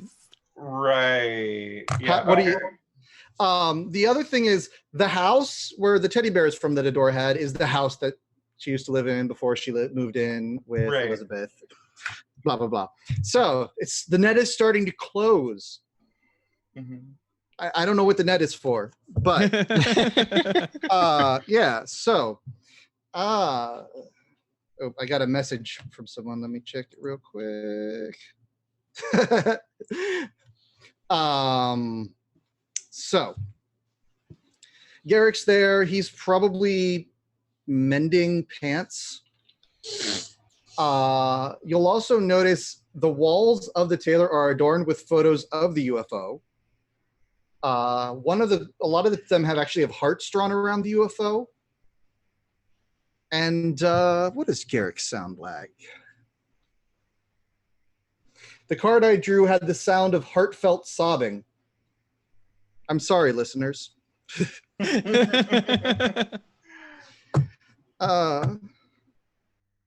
Oh, Minerva, it's good of you to remember my birthday. Ever since I was chosen by the spirit of the carrier, the spirit of the carrier? Well, you know, the UFO. It chooses people, like it chose me and Bernadette, and it chose us. And the carrier, that's what we call it, because you know it's a vessel. It carries things. Right. Okay. That's good for you. I know. Yeah. You know, you doing anything with your wife later? You know, celebrate your big day? No, she's busy. She's got some important work to do. She's going to be mowing the grass around the UFO with scissors. Why, if I may? Because we have been commanded by the spirit of the carrier to keep the grass short, but collect the clippings. Okay. And then we make collages out of them. It's very important. Okay, yeah, no. Didn't I hear that you have like a kid? Why don't you do something with them? Oh, have I ever I don't think I've ever met them. Well, here's the thing. When we first went, it broke my heart. See, not everyone can be chosen by the spirit of the carrier. Some people are rejected because God decides that they are not among the chosen. And the spirit of the carrier did not choose poor little Adora. Oh! So we had to set her free. I see. It's so sad. Yeah. I really pity myself. It's a hard lot. What about your daughter? Oh, we left like all of this money in a bank account for her, and we told the officiates of the keepers of the carrier about it, and they have been making sure to take care of her and check in on her and give her the money. It's all on the up and up. She's well tended to, I'm sure. Right. Okay, well, you know, happy birthday, man. Enjoy that cake. Thank you. Thank you so much. He buries his face in the cake. Sobbing. I'm just gonna awkwardly leave and feel terrible. So I think I just might have made Garrick the most, in my opinion, reprehensible NPC that I've ever created in any game. I mean, at least he left them money. I mean, at least they got that going for him. Oh, Minerva feels like shit. Well, I'm the funny almost thing, 100% sure that none of that money ever makes its way to Adora. none of it. No, just to be clear, no one ever came and checked on you. Garrick thought he had it all sorted out with these people who were going to come check on you. That never happened. Yeah. So, So I'm sure once he's got a spare moment and the carrier lets him, he'll come and he'll make sure everything's fine at the house. They're never gonna let him, so it's fine. Whatever. She's better off, or they're better off without him. It's cool. Right. Oh, and Minerva just made this guy a cake. Oh, Look on the bright bad. You stole some of his life force. Got a Yeah, charge. it was, I mean, she didn't steal it. It was shared. Yeah, well, that's the thing. It's definitely, yeah. Honestly, I feel like your chiromancy has a lot to do with Cleomancy, which is a more historical magic school that gets a similar thing from the aging of buildings. Like if you go to a historical building, you get a charge. But only so many people can. So let me... But only so many people can? That's weird. Yeah, because it's got to build up. There's only so much historical energy. Oh, right. So you probably couldn't go to like Windsor Castle because fucking everybody goes there. Which is why Cleomancers, despite not having any attack magic, are some of the deadliest wizards because they kill each other all the time over this stuff. Hey. Which of course, death is bullshit. La la la la la. I can't hear you. Good point. So if you know anything about Cleomancers, you know most of them died out in a big gunfight maybe 10 years ago. So let's see now. What do I need? Oh, that's what I'm doing. I'm wondering if that is a helplessness check. Oh boy. Do you feel kind of helpless about it? Yeah. I definitely feel like granted, like I didn't know that was Adora's dad, but I feel kind of scummy. So this is what I'm gonna say. I'm gonna say it's a rank 2 helplessness or maybe a rank 2 self check. So I have my Jew by Choice feature says I can resist challenges to self. What does that mean? That means instead of rolling whatever your random identity is, whatever the basic stat is, I'm trying to remember what it is. Normally you use notice to defend against self checks, but instead you would use your Jew by Choice stat. Yeah, okay, it's Jew by Choice is better. I think I will go with that. And someone failed a check earlier. Did they use an identity or did they use I think? Oh no, right. It was Elizabeth who failed. You rolled knowledge, right, Elizabeth? Or did you use one of your stats? Okay, never mind then. The way the game works is if you fail on an identity, you mark it for experience. I don't know what that means because I haven't read that section, but I know that happens. Fails are good on identities. So. Minerva, go ahead and do you know how to do that in Roll20? I think I just click on the name. Yeah. So let's see. There you go. All right. I think that's a win. That is a matched win, which means something good. I am able to find comfort in Judaism, maybe. Match successes do something very specific, and they're so, you know, they're always special.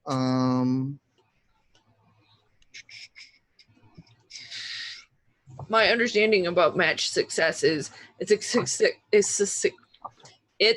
success, but better. It's like a success plus. And it usually gives you something special, but specifically for things, it often lets you know something in advance. What am I trying to say? Like, to give you an example, you get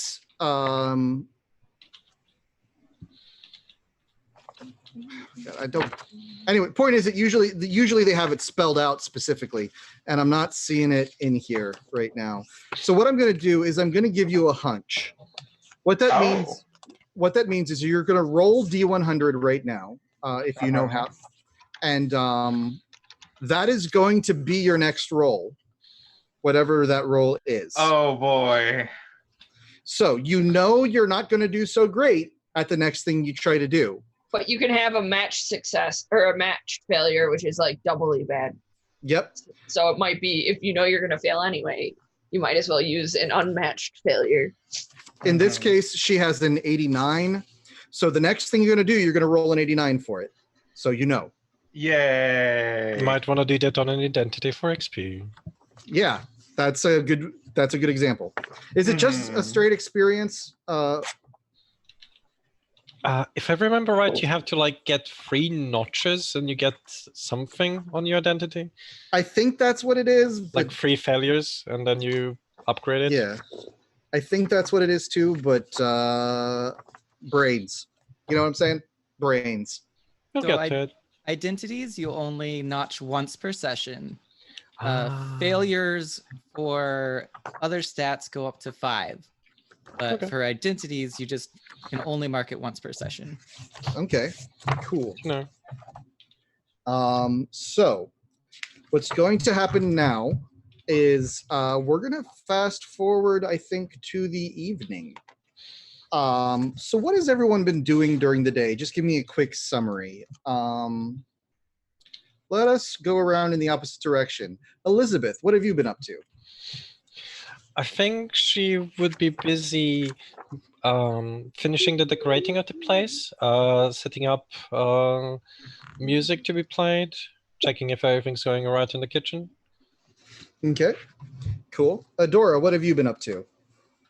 Adora has been frantically going through the garbage in their bedroom to pick out all of the special props that they've collected for tonight. There are broken neon signs, like animatronic people that are missing limbs. It's really cool. They get it loaded into one of their friends' trucks, and they are driving down the street listening to garbage metal, where every other word is trash or something related to trash. They set up all the stuff at the place, and then they're gonna go and help the shelter moving cats into the cat room for the soft open. All right. And then I'm curious, what is Adora's favorite Muppet? It's what's his name? Grover? Is that his name? Is it the one that lives in a trash can? Yeah. Is his name That's just Oscar. Trash? That's Oscar Oscar the the Grouch. Grouch. Oscar the Grouch. Great. Yes, obviously. They really related in when they were a child because you know, when your parents treat you like trash and go and join random cults. I feel like this was a constant thing for them. It wasn't until the UFO thing that they actually like ran away to live in a cult. But So- they were just like randomly picking up cults throughout their entire lives until this one stuck. They've been looking for a way to run away Yeah. from trash. I feel like that's a song lyric, right? Yes, it definitely is. Adora has a band, and that's part of the lyrics in one of their songs called I Hate My Parents. My parents are trash. No, trash is good. Yeah. My parents are too horrible to be trash. Trash is better than my parents. That's a different song. My parents Your are your parents are worse than trash. Right? My parents are unproductive recycling. Okay, so brain. All right, Mara, what have you been up to do today? Sleeping? So, no, probably not. Not. Mara's a lot like she probably sleeps for like 2 hours, like from like 3:30 when she gets home or whatever time she gets home for like 2 hours, and then is like, oh my god, I got 8 billion things to do. But she first goes to the CrossFit gym, and she probably just pummels the heck out of a like weighted bag. Does she react at all when she sees Zara is on the floor near her?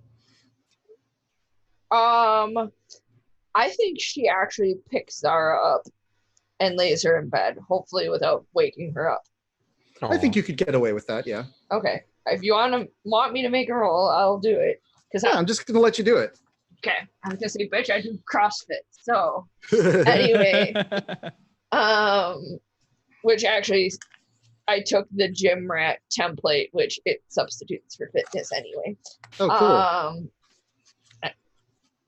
But I have questions about the other abilities. Sure. That we can talk about later. Sure. Thoroughly distracted. I think I lay her in bed, cover her up. I don't think I put her under the covers because I don't like making the bed, so I'm not going to make her make the bed. But I cover her back up with a blanket. And then I go do CrossFit. Maybe not the whole like CrossFit, but she definitely gets a workout in. I think it was just like a cardio, like pummel the heck out of a weighted bag. And then I think she meets back up with Zara. Okay. And goes and does eco-terrorist stuff. I mean, eco-activist stuff. Eco-activist. Well, there's today probably Ogechi has you guys going over some bombs or some plans, making stuff. Yeah, I was gonna say I think Mara is pretty smart when it comes to like electronics and stuff. Just with her computer science stuff. Okay. And probably also some infiltration prep stuff like planning and location stuff that needs to be done. Yeah, and I think she's just good with computers. Cool. So that goes on. If this were a movie, it would be hideously inaccurate computer sciencing things of like on this floor, this is where the guard walks by, and like the floor starts blinking. And it's like VGA, like three colors. No. It might be inaccurate, but like she's rigged up in wherever their like safe house is a way to like build hologram like of the even if it's just like don't worry about how the science works. I'm not even gonna try to wrap my head around how that would even possibly work, but I don't have to. All right, cool. And then I think it's a quick kiss as it gets to be about like 3:30 in the afternoon.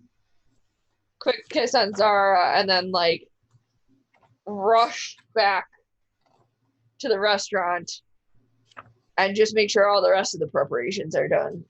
Cool.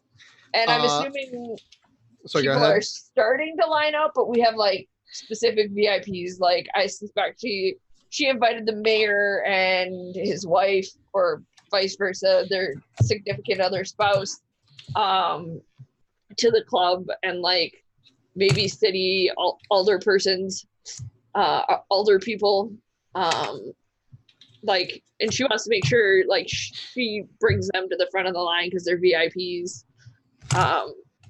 Do you have, if I recall, community connection was a thing we wanted.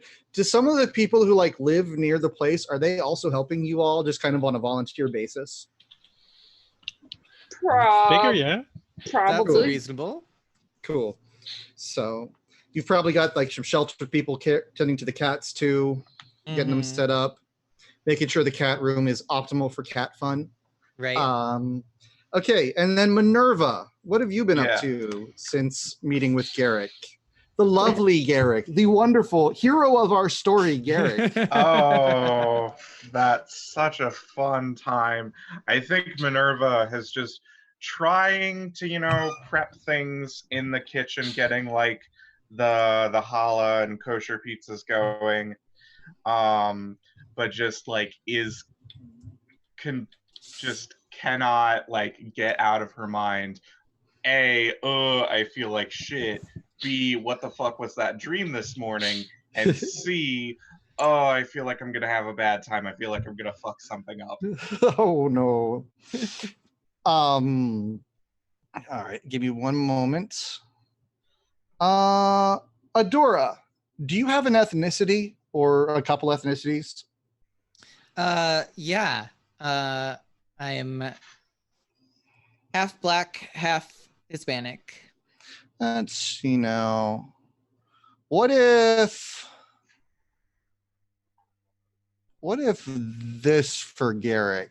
Let me see if I can get this to work.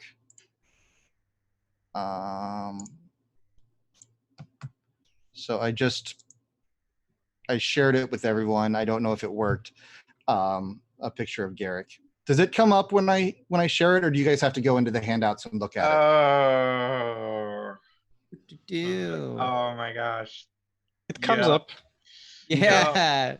Is that Garrick? Oh, Garrick, yes, poor Garrick. All right. So Garrick, why do you have to be the worst? Right? you know he's going to have a heel face turn halfway through and become our favorite character. Oh, of course. I mean, maybe. Honestly, this is unknown. Who knows? It's unknown armies. I'm not promising that. It could get worse. At least his name's not Chad, and he doesn't wear polo shirts and. This is true. Right? Yeah, he doesn't have the giant spiky blonde hair. Because that would make him the actual worst, and no redeeming qualities at that point. Yeah.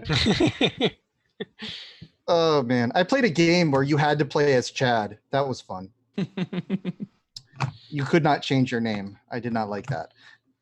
Apologies to all Chads in the audience, if there are any. Chads are, you know what? Let's move on. Let's move on. I don't want to get into it about Chads right now.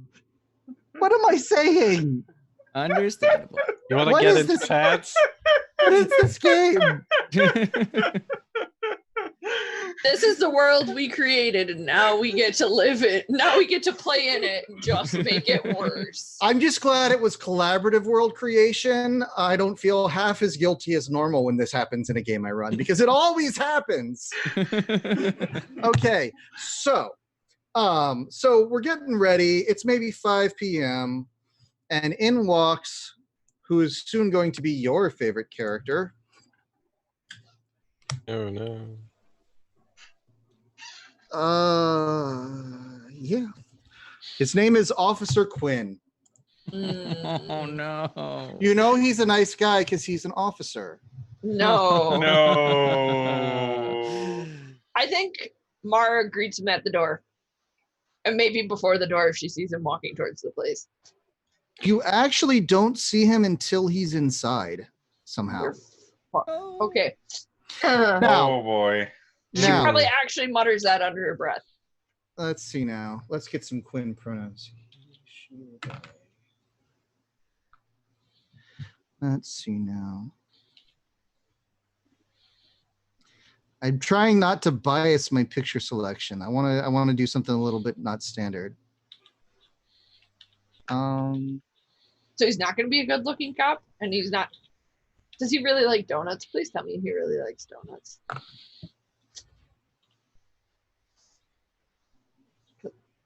That's totally all right. cop.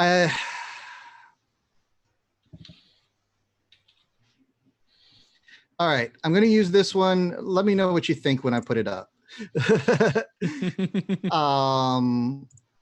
It's kind of a weird looking picture. So. That. He has a fish for his head. Ooh. Wow. That's so, an intense police officer. So that is Officer Quinn. Mhm. And he comes in and he smiles and he's very friendly and he says, hello, I see you guys are opening up and just checking in if everything's going on, if there's anything I can help with.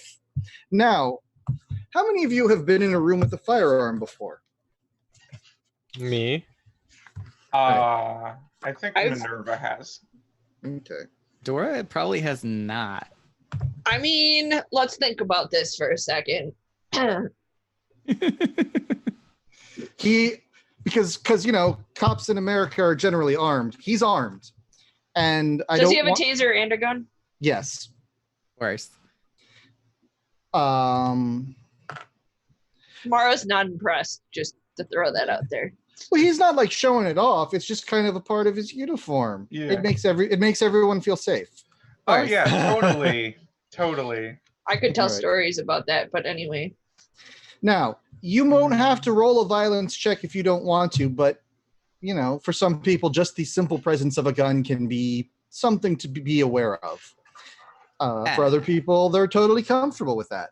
But for me, I always notice it personally.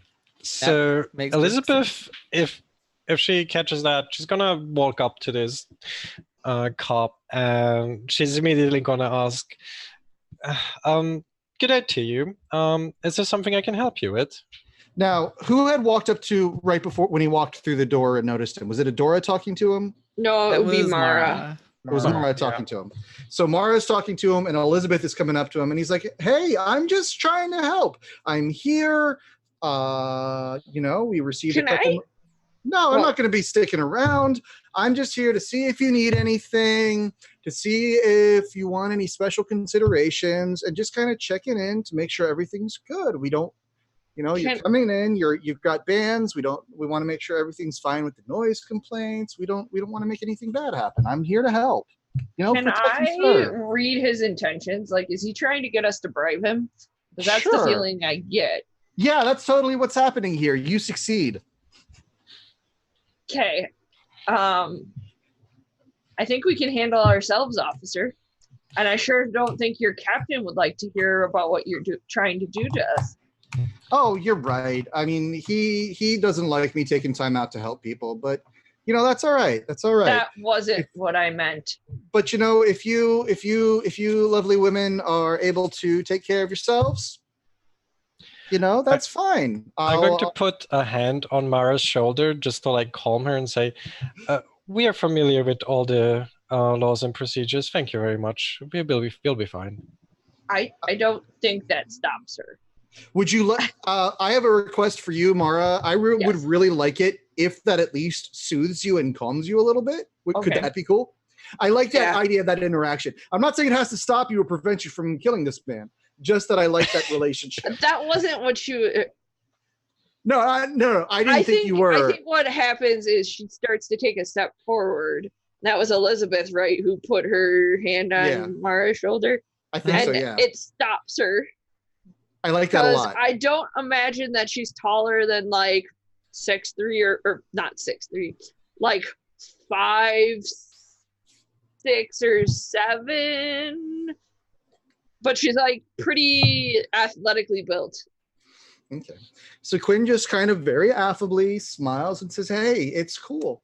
You can take care of yourself. I'll believe that. I'm sorry you don't want me looking out for you more than other people, but I'll still keep an eye on you because that's my job. We protect.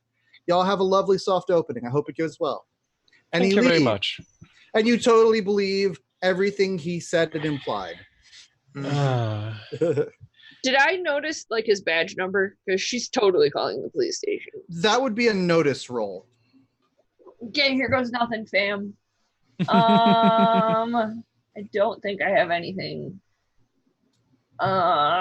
Where? It's right next to unnatural. So let's see what you got. 17. You succeed. You do notice his badge number. It's this number redacted. Elizabeth is gonna ask, like, "Hey, did you get his badge number?" It's 439. Why not 42? Okay, because that's a different character who's already been created. Okay. I need to make a note somewhere about this. Yeah. It's 439 and so he leaves. So Dora is gonna want to make that roll to, is that defending against violence? Yeah, so you're going to use the Fitness. Is it fitness? Yeah. So go ahead and see how you react to that. Wow. Okay, that's a pass. All right, almost a critical. So you succeed. So give yourself a hardened violence notch. All right. Because I have a fear of violence, should I roll to resist violence? Wait, you have a fear of violence? Yeah, that's why she ran out. She wanted to get rid of him as soon as possible. What do you mean you have a fear of violence? It's your fear of physical harm. Okay. Actually, you might. It sounds like you were, instead of fleeing, you were going and confronting for your fear. Does that make sense? I was trying to get rid of the oh god, what's the word? The source stimulus. of the source of the fear. Yeah. Okay. So what are you asking me? If you need to make a violence check? Yeah, is it like if I'm confronting a fear, does it have to always be a check immediately? No. Okay. That's all. Basically what I said is like the presence of a gun can be a level 1 violence check if you want it to be. If you think that's something your character would notice and be afraid of. So I do think,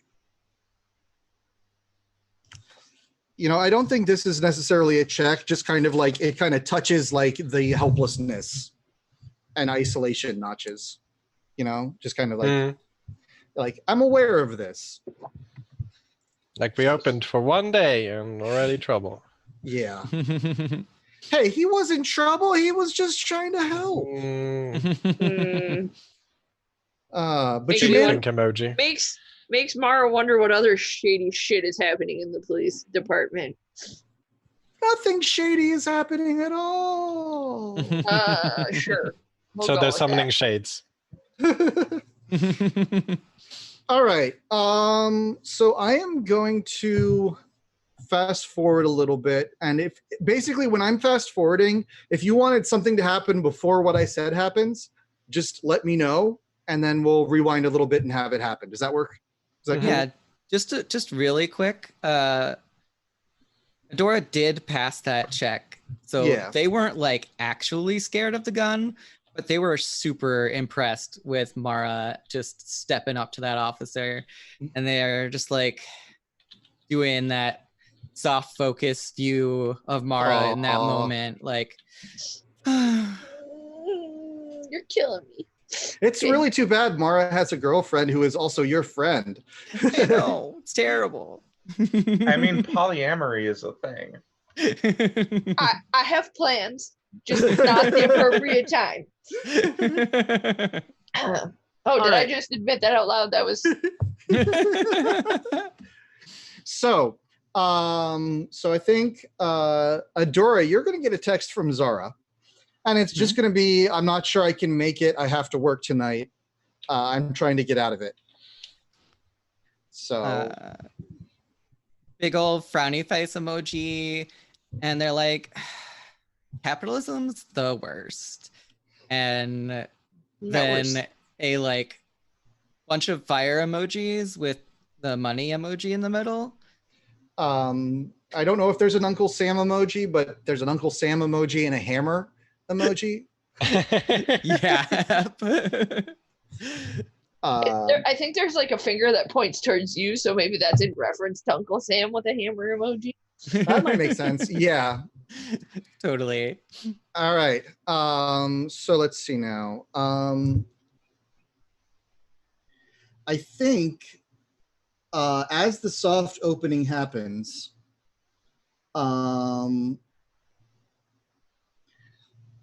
unless you've done something to prevent this, one of the customers that Elizabeth notices is a successful looking woman, just a couple years older than you. You recognize her as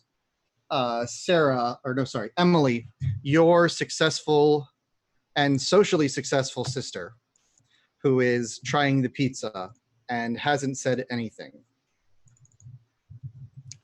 I will walk up to her, and with a little bit of nervousness, Elizabeth is gonna lean over and ask, how are you finding it? It's pretty good. It tastes a little funny, she says. Yeah? Yeah, like it tastes very unique. I'm not saying it's bad. It's just very unique, I'm impressed. God, she looks totally like. Is that the right picture? That's perfect. Looks like a grade A asshole. She's like, I mean, I don't know if it's going to sell in this particular town because this isn't New York, but I think like you could do some good stuff with. I am impressed that you guys are even open on time. It's great. Well, I'm open for suggestions if you have any.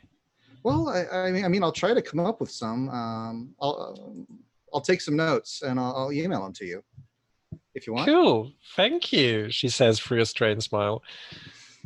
And then she leans in to give you a hug. What do you do?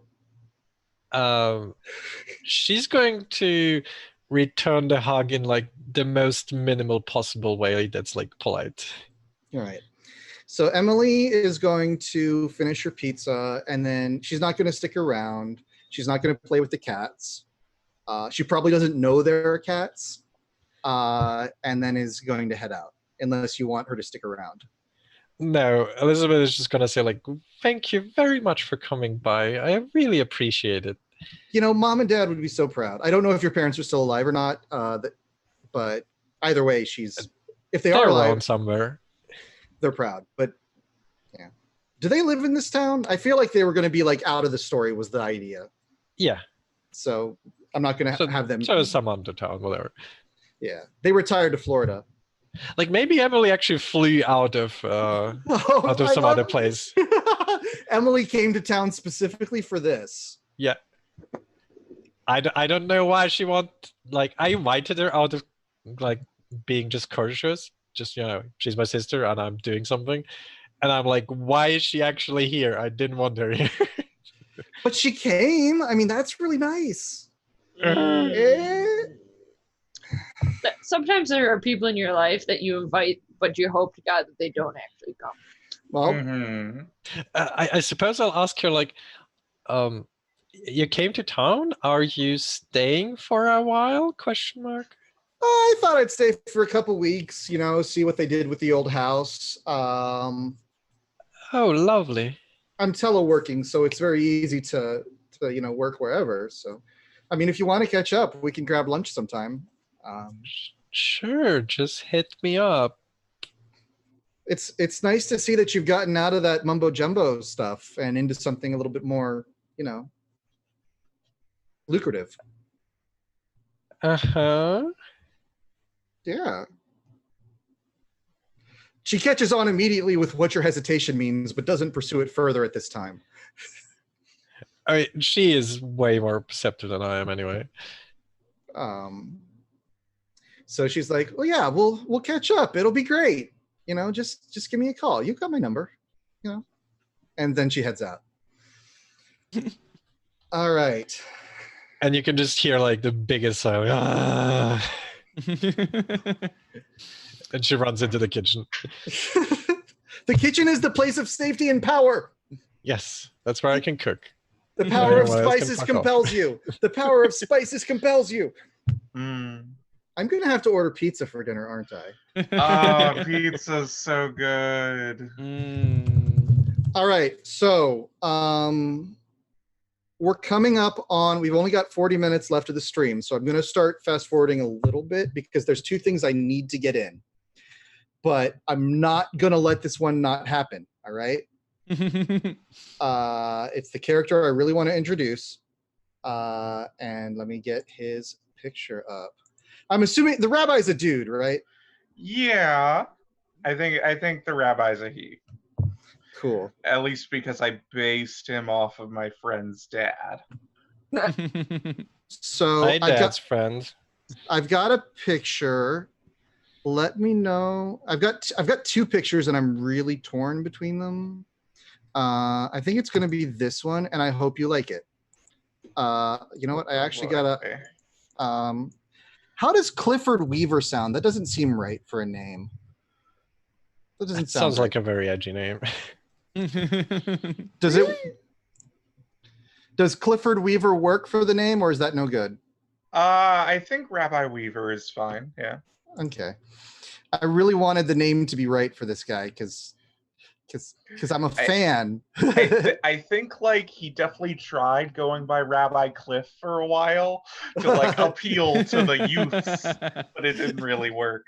So this is the picture I have. Tell me what you think. Okay.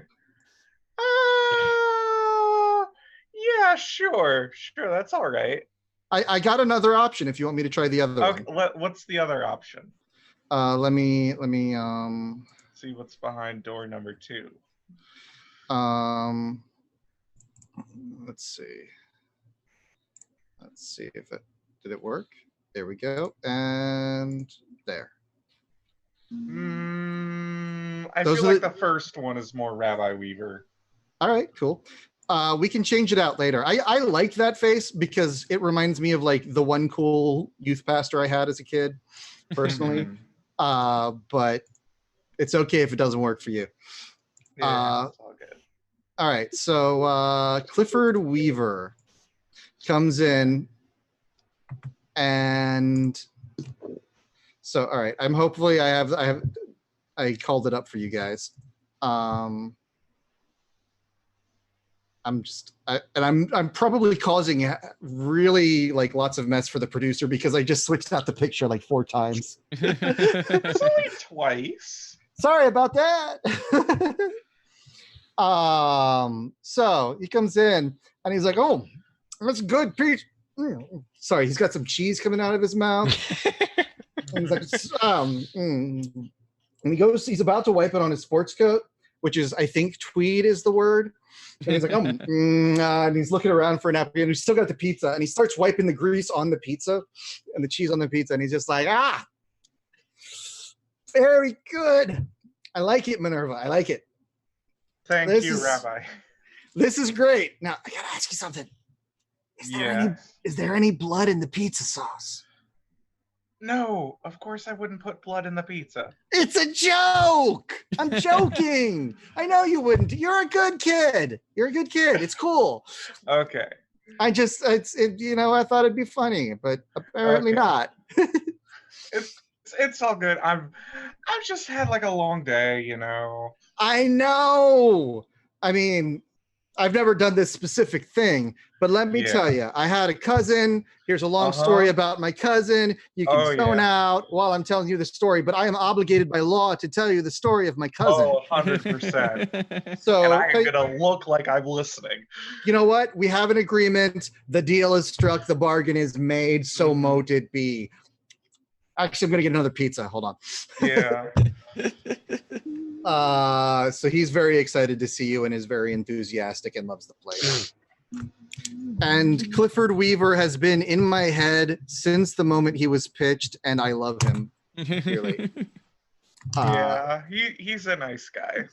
I think he definitely does not know the full extent of what Minerva does.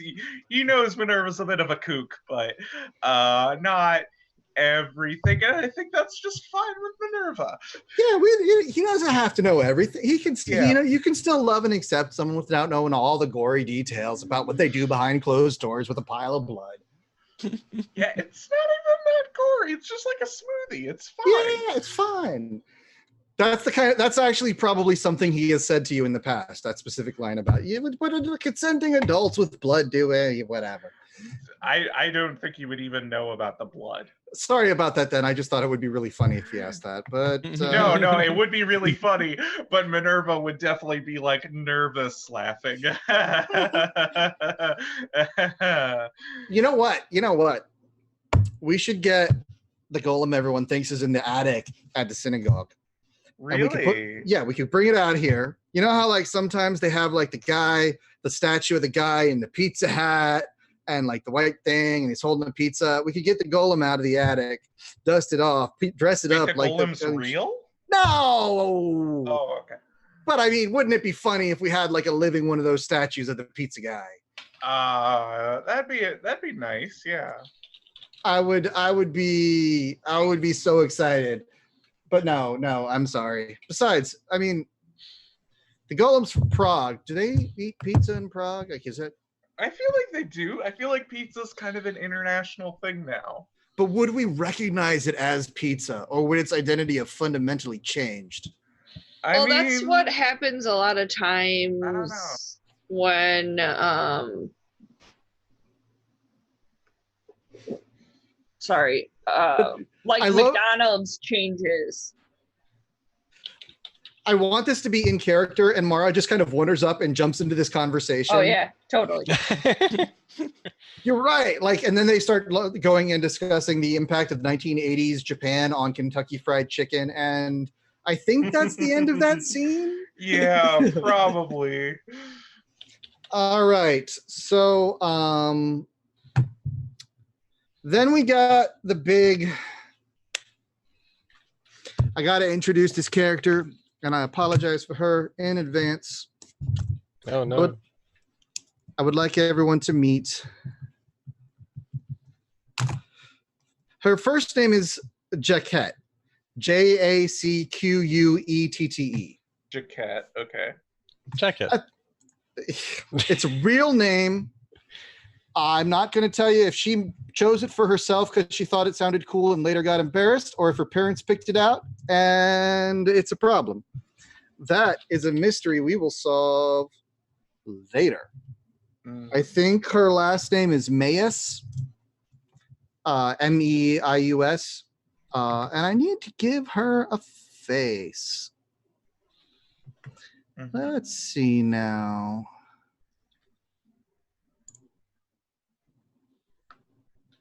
There she is. Here's Jaquette. Oh, I hate her already. Oh hey, it's an aunt. Why do you hate Oh, her? boy. That face just makes me want to punch her. There is no reason to hate it's- this woman. It's knockoff Rachel Ray. She The fact that you prefaced this character with "I'm sorry in advance" makes me want to punch her in the face already. just because Jaquette is one of the assistant committee chair of the local neighborhood association for cleanliness and morality doesn't make her a problematic person. Oh, That's what you'd like us to think. And she's here to support your grand opening. And sure, some of the decor is a little